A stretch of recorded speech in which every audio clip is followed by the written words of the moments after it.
Asia कपमध्ये भारतानं पाकिस्तानला पुन्हा धूळ चारली। पाकवर सलग दुसरा विजय। पाकला हरवण्याची आणखी एक संधी मिळणार का याकडे लक्ष।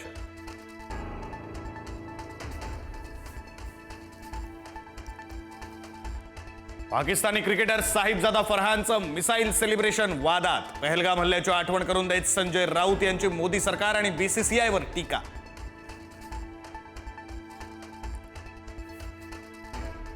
आजपासून नवरात्रोत्सवाला सुरुवात। देवीच्या स्वागतासाठी मंडप सजले। मंदिरांमध्ये भक्तांची दर्शनासाठी गर्दी।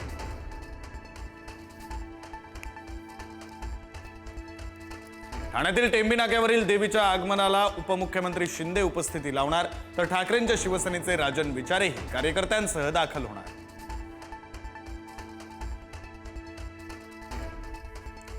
वडाळा घाटकोपर कासारवडवली मेट्रो 4 प्रकल्पावरील चाचणी आज पार पडणार। मुख्यमंत्री फडणवीस आणि उपमुख्यमंत्री शिंदे यांच्या उपस्थितीत होणार चाचणी।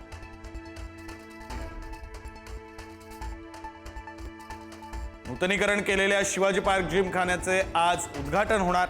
कार्यक्रमासाठी राज ठाकरे, सचिन तेंडुलकर, आशिष शेलार आणि एमसीएचे पदाधिकारी उपस्थित राहणार। ठाकरे हा ब्रँड नाही, विचार आहे। ठाकरे ब्रँडबाबत मनसे नेते संदीप देशपांडेंची एक पोस्ट। तुमचा बेपारी ब्रँड संपणार, पण आमचा मराठी ठाकरे विचार नाही। देशपांडेंचा भाजपला टोला। धनंजय मुंडेंनी पुन्हा व्यक्त केली मंत्री होण्याची इच्छा। चुकलो तर कान धरा, पण रिकामं ठेवू नका। मुंडेंची प्रदेशाध्यक्ष सुनील तटकरेंना भावनिक साथ। तर याबाबत महायुतीचे नेते निर्णय घेतील, तटकरेंचा निर्वाळा। गोपीचंद पडळकरांच्या वक्तव्यावरून वादंग सुरूच। आज सांगलीत राष्ट्रवादीचा मोर्चा। प्रदेशाध्यक्षांसह राष्ट्रवादीचे खासदार मोर्चात उपस्थित राहणार।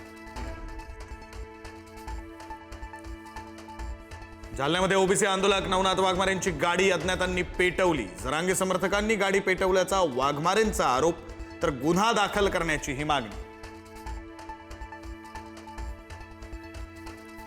मराठा आरक्षण जीआर विरोधी याचिकांवर आज हायकोर्टात सुनावणी। ओबीसींचं नुकसान होत असल्याचा याचिकेतून आरोप।